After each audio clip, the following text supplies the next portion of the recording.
establishes fundamental principles. All arbitrations must be treated with equality. Then it mentions Magna Carta of arbitral procedure, due process clause, etc. Then second paragraph. In early drafts of the law, provision that now constitutes Article 18 was included as the third paragraph 19, which is discussed below. It's an important corollary. In order, however, to emphasize the central importance of the principle of equality and fairness, intention they apply to the entire arbitral proceedings, Commission decided they should appear in a separate article. Now, my lord, I'm not reading the next paragraph. I'm just reading maybe 10051, top one. Article 18 is thus the limitation on Article 19, which provides broad autonomy, first to the parties and second, in the absence of party agreement, to the tribunal to decide on the procedure to be followed in conducting the arbitration. Now, my lord, the point which has been raised by your lordships is addressed at 10052.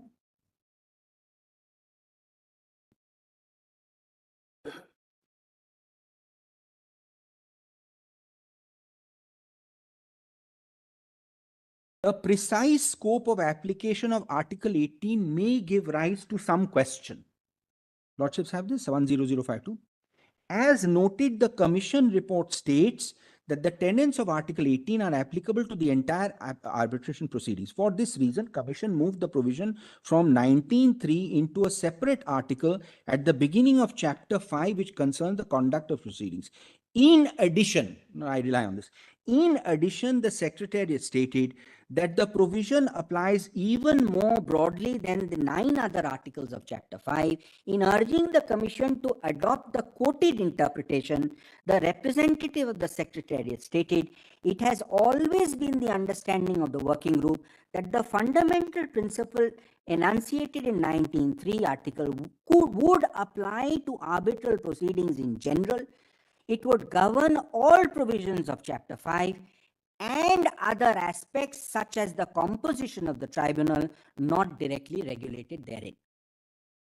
So, my lord, though one interpretation could be that it would be a very truncated interpretation. It means the tribunal is set up which is not impartial, or there is no equality between the parties, but they behave impartially. So, my lord, even the procedure of composition of the tribunal falls within that period. So once you go, till the time you don't go to a forum, you can negotiate your rights. It may be one-sided contract. Once you go to a forum, which is a substitute for a judicial forum, then, my lord, this you can't really have not a level playing field. And therefore, my lord, their understanding was that the composition is also my lord, something which is covered. And this is one part of it. The commentaries also say this. I'll show the commentaries now, my lord, and that will also make it clear, my lord. First, if your lordship sees, these commentaries are also referred to the my lord. Just my lord may first see the.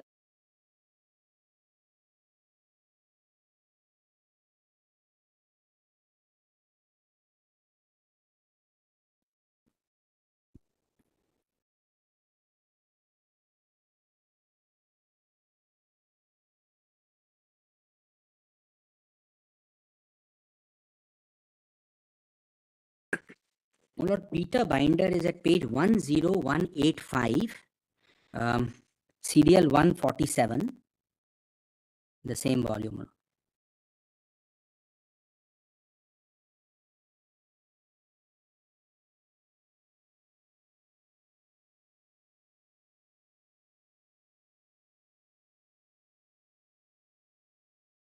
Happily for me, all this is reflected in the learned SG submissions also, much of this. Section 18 is also relied on by him. We were, my lord, happy to note that he's also relying on it. I thought it might be a little difficult. Please see page 10186, my lord. This of course is in the context of ancestral arbitration rule. equal treatment of the parties in the appointment process, due to the fact that it is primarily up to the parties' agreement to decide who should be the arbitrator in any given case. Also, due to the fact that under 8.2, parties may determine how the appointing authority is to find a candidate for the position of arbitrator, it is important to keep in mind that the rules, as well as most national laws, Article 18 of Ancestral Modern Law, place paramount importance on the equal treatment of parties in the arbitral process, means that no party may be given preference in the arbitrator selection process, regardless of how strong the bargaining power may be. This both in the process agreed on by the parties or in the process chosen by the appointing authority. Any violation of this principle could lead to a setting aside of the arbitral award for violation of this fundamental principle. This is one view which is given in Binder. And then, my lord, one more. I'll show there are a number of others. I'll just show one more. My lord, serial number 148, page. This is Fouchard, my lord, 10189. Just 10189, my lord. At 10191.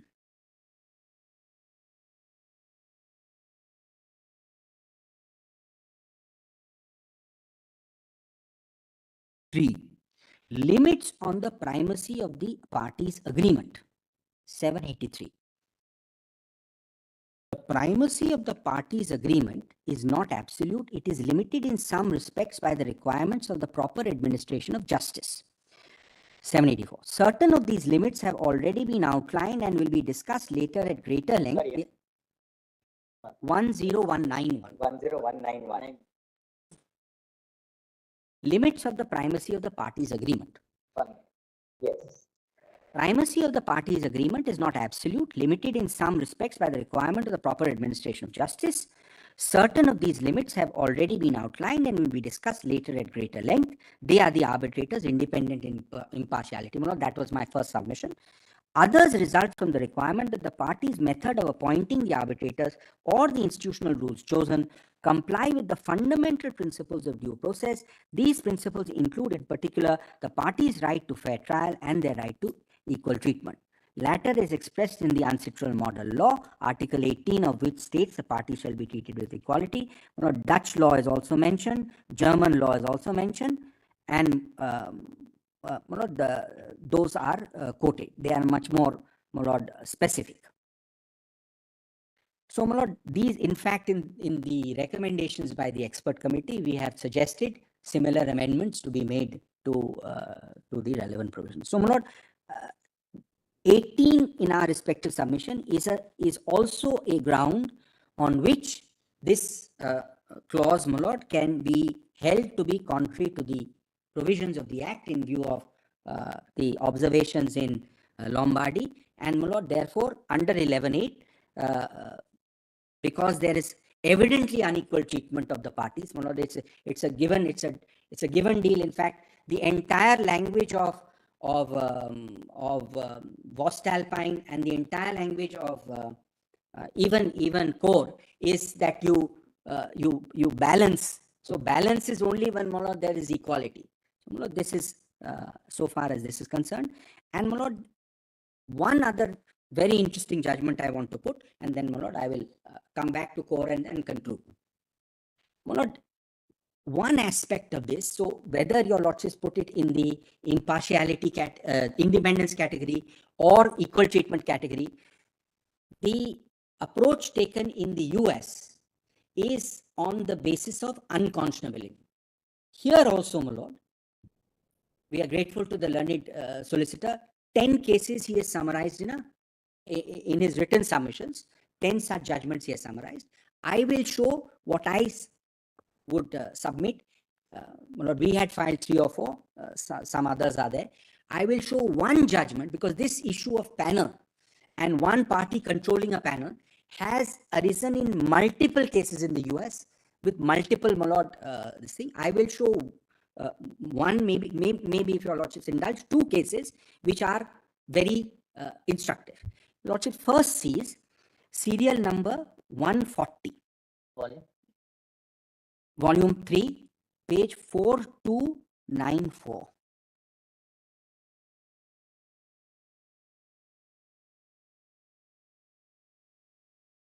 Austin Trout, my lord, 4294.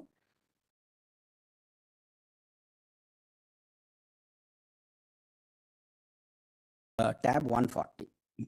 Versus not the boxing organization. This was a professional boxer who wanted to avoid the clause in the WBO agreement.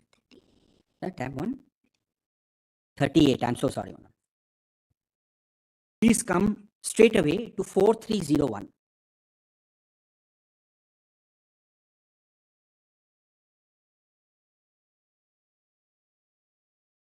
Roman 5.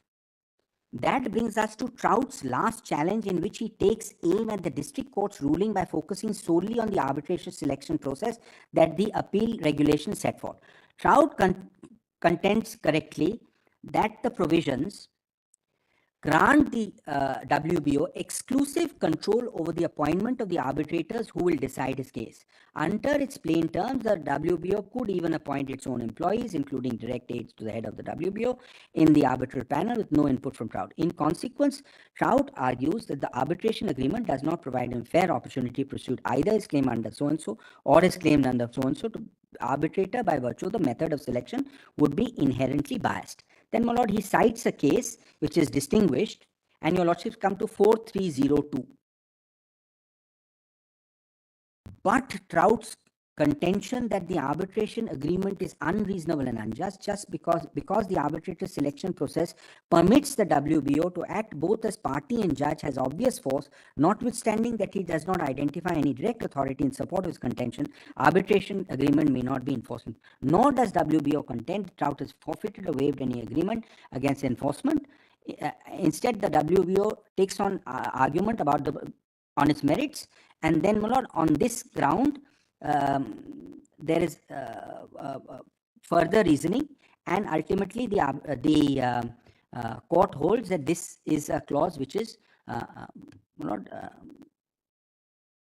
inherently problematic and allows the appeal on that point and leaves open the question of remand. These were the only two relevant paragraphs there. Lord, this is only contention. Sorry? There is a finding. One of the, I'll just show.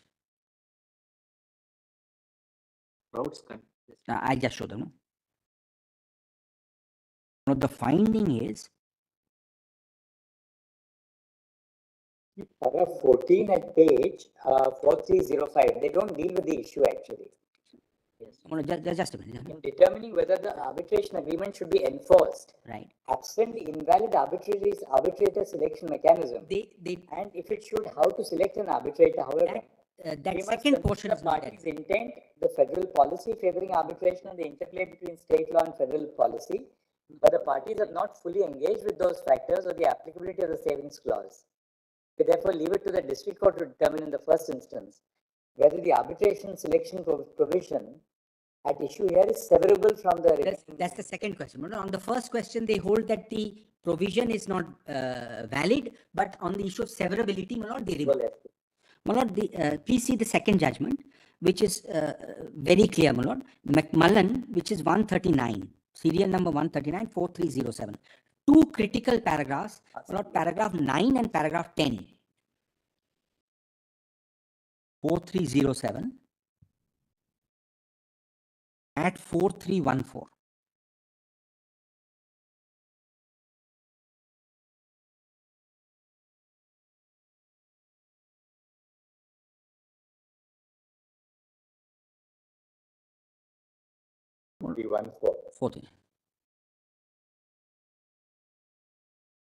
What is this? 4314.9. Therefore, we must decide whether, this is an extreme case, Mayor's TAP provides McMullen with an effective substitute for the judicial forum to pursue her Title VII claims. The TAP adopted by Mayor is commendably fair, except in one important aspect. It grants Mayor unilateral control over the pool of potential arbitrators. This is a case. This is not a case of retired employee, etc. This is a otherwise fair panel. Then, my lord, the first judgment relied on by McMullen is on Hooters, and that is discussed. I am not going to read Hooters and Floss, my lord. They are all discussed here. Please come straight away to para 10. Sixth Circuit decision to see that. But just I'm sorry, Manoj, please come before that to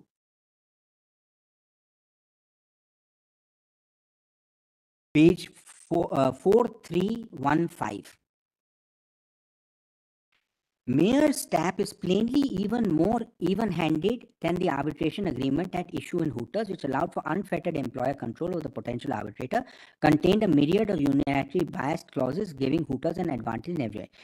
But the arbitration selection process provided under Mayer's is less fair than the arbitration process described as Foss is fundamentally unfair. Then what Foss is discussed.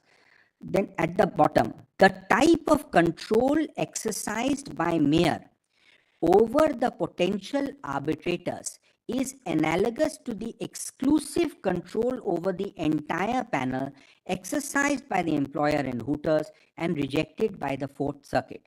Furthermore, the arbitrator selection procedure used by Mayer allows it to create the type of symbiotic relationship with its arbitrators that we feared would promulgate bias in Floss. The risk of bias inherent in Mayer's procedure is demonstrated by the fact that Mayer uses the same panel of... Because I look at it, you want to now the core because we have 5 minutes, then we'll wrap up at lunch. Right.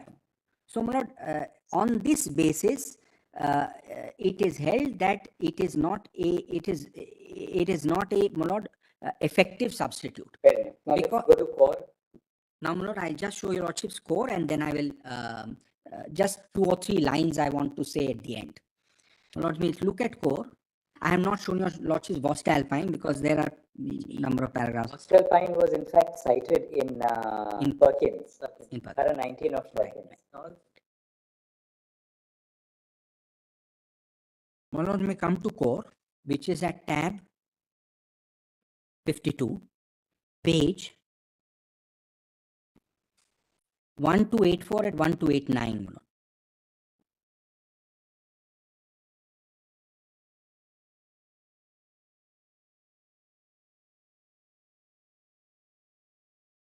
Lord, in this case, the Allahabad High Court had appointed an independent arbitrator. But the Supreme Court reversed that and stuck to clause 64. Your Lordship may first see clause, the heading. One of the first heading is from paragraph 12 to 22. It starts at page 1293. Para 11 to 22 is appointment of an independent arbitrator without reference to the clauses of the GCC, whether correct. My short reply to 11 to 22 is, it does not consider Voestalpine. It does not consider 11.8. It does not consider the amendment to 11.8.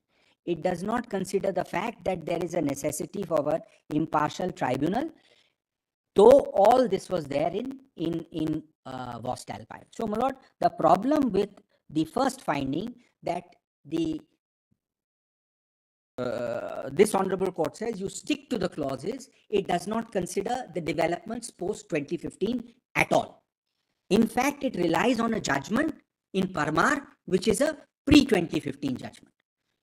And not even, my lord, noticing that even on pre-2015, you were required to have an impartial trial. Lord, please see the clause. It's a wonderful clause. Clause 64 is at page para 15. And the relevant portion is 1297. This is what is not the clause. This is the similar clause is there in the first 4 matters. The post-amendment clause, no? Sorry, Manoj? This is a post-amendment clause. This is the post-amendment. Pre-amendment, I am leaving. This is the post-amendment clause. Right. Now, this is the clause which all railways and railway undertakings, BMRC, DMRC, etc., all the 4 cases before my lords. JSW is even worse because it has one unilateral arbitrator, but all of them have some variation of this clause. And the clause is, my lord, I am not on retired or my lord, serving. The panel has Where is that clause? The clause 1297, 64, 3B. In fact, my lord, it's quite interesting. First, they present you with a clause which says you please waive 12.5. They've already got a format for that. So if in the business with them, then you waive 12.5 and you will not suffer the consequences. They have a set format for that. But if you don't, then you come to this. For this purpose, Railway will send a panel of at least 4 names of retired officers empaneled to work. So the panel is unilateral. Contractor will be asked to suggest at least 2 members out of the panel. GM will appoint 1 out of the 2, balance 1 from the panel or from outside the panel, presiding again to be appointed. So all 3 effectively, I choose 1 out of 2, 1 and the other 2 they appoint, even the chair they appoint. So all 3 effectively are the source comes from them. If this is the panel, my lord, I ask myself, either way you will not get justice. This is completely unworkable. In fact, the learned has anybody ever done an impact assessment of the number of awards? Invariably, despite all these, many of the awards have gone in favor of the contractors, hardly any in favor of it. And that makes it much worse. According to the reality is that makes it much worse, right? Because that actually makes it much worse, my lord. If that these realities are very different. Put the party at a serious disadvantage so far as choice of there is, my lord, it is illusory. There is no choice. In fact, the learned SG has conceded in his note that core is wrong. One, you have to appoint your arbitrator. You means the claimant from out of the panel suggested by the railways. 2, the other 2 are appointed by the railways. Yes, and chairman also. The chairperson is appointed. That's by the clause. That's the standard clause. Only difference between pre and post is that earlier they were gazetted officers. Now you have retired officers in the panel. That's the only distinction. So thank you, Mr. 15 minutes, 10 minutes. Now we'll wrap up. 1 o'clock means 1 o'clock. What was the schedule? 1 o'clock means 1 o'clock. At 2 o'clock we'll hear Mr. I will just summarize in literally in 5 minutes. I will not show any document. No, give us a small note after that. Just 5 minutes or not. 5 minutes. 5 o'clock. 5 minutes. 2 o'clock now, Mr. Paul. Thank you. I'll start. Okay.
you.